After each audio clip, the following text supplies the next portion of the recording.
بسم الله الرحمن الرحیم. نن موږ اسمبلی کې د خبره چوته کا چې د 400 چې کوم ایم ایس دی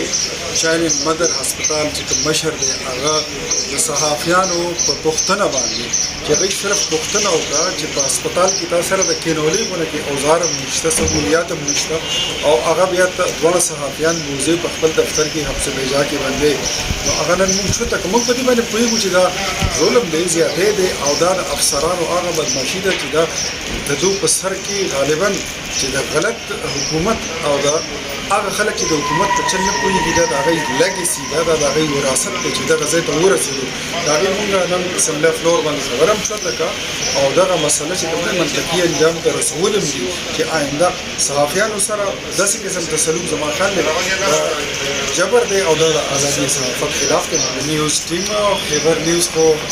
خیبر چینل ټولې د زمونږ د پښتونخوا زمونږ د پښتنو اواز دی او د صحافت د دنیا یو ځلنده ستوری دی چې دا د پښتنو اواز په الحمدلله مخکې خو به صرف په پښتو کې رسولو، اوس په اردو کې چې کوم دی نو د ملک او د دنیا ګوټ ګوټ ته رسوي. او د صحافت په دنیا کې د خیبر چینل، د خیبر نیوز، د خیبر کیجو دا داسې دي لکه گلدستہ کی چیزیں سو گلوں نمانی. میں یہ کہنا چاہتا ہوں کہ تحریک انصاف کے عام جو یوتھیا ہیں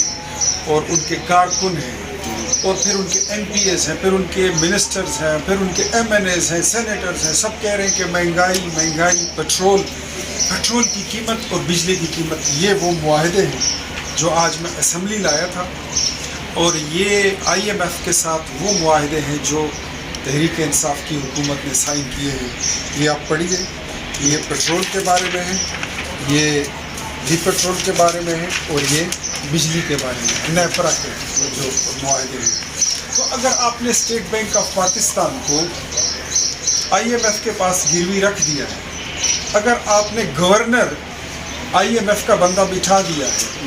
آپ نے عمران خان کی حکومت نے یہ معاہدے کر لیے ہیں، تو مجھے بتائیے کہ اگلی حکومت کے تو ہاتھ پیر بندھے ہوئے، ہم تو اس کو مجبوراً اس کو کنٹینیو کریں گے. اور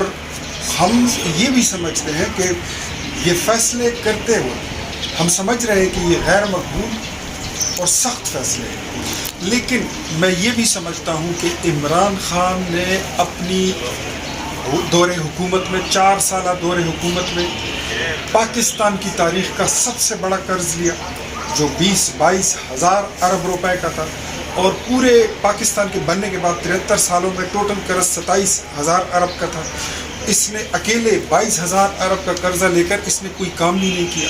وہ پیسے فارغ گوگی جیسے لوگ کھا گئے،